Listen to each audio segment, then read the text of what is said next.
Okay, I'm Athena Jezik, and in this little video series I'm going to show how I get knots out of a back without using deep, forceful pressure. In fact, by hardly using any pressure at all. So what I do is just start out by assessing what's going on, and I usually do this without any oil, just to find where there's knots. Here's an area that's pretty tight.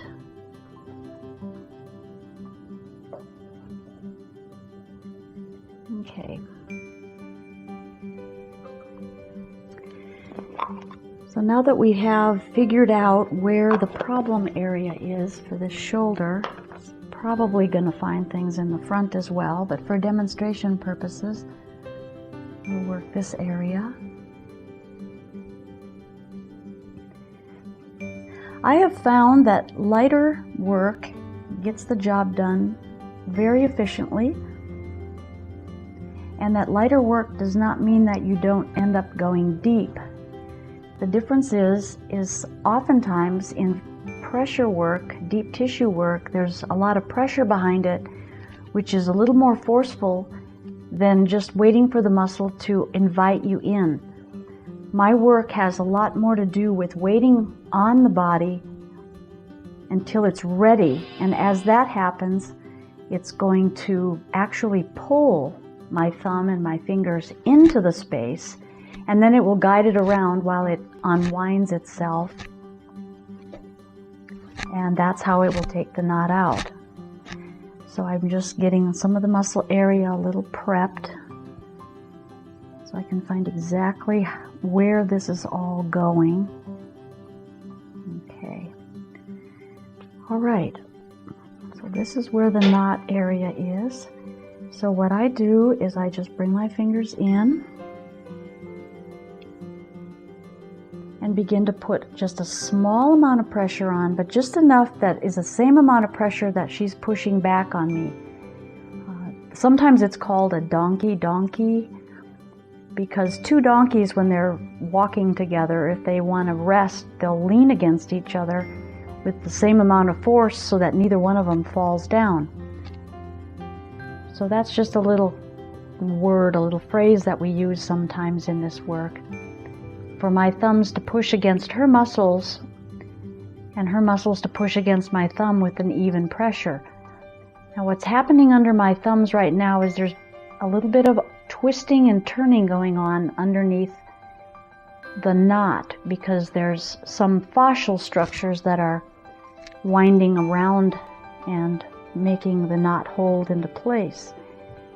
So I'm simply following her anatomy as it begins to unwind. And just wait for it to unwind. Take it as far as it wants to go and just keep following it. Part of following it is holding the space so that it won't go back to the old pattern. It's being somewhat forced into a new spot, but it's being able to lead its own self into that position. So now it's coming around and beginning to go back the other way. Okay, now it's beginning to ask me to come in deeper, so I'm going to apply a little more pressure in until that resistance is there, and then I do the same thing.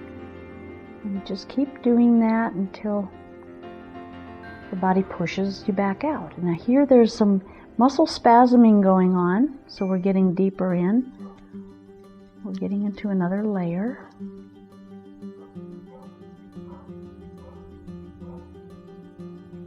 And she's pulling me in a little bit deeper now.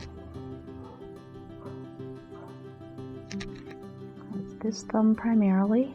This other thumb is going to find other attachment points that are lending to this tightness.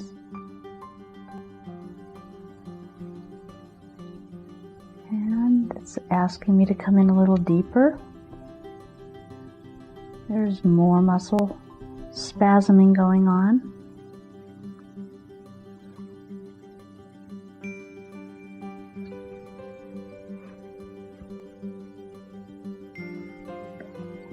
We're going still deeper.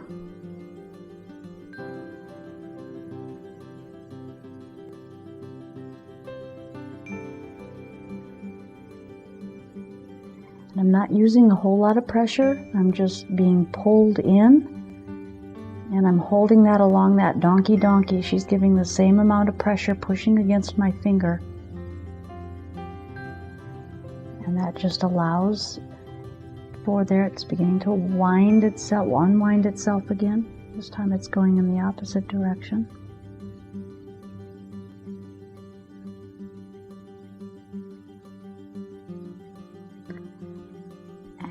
And now it's coming back around.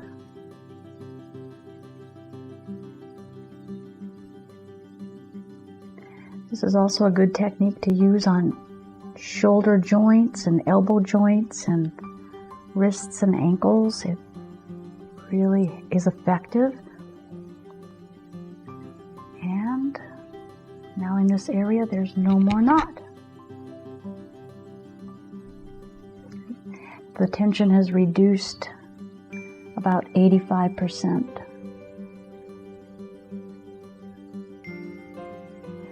And there we go.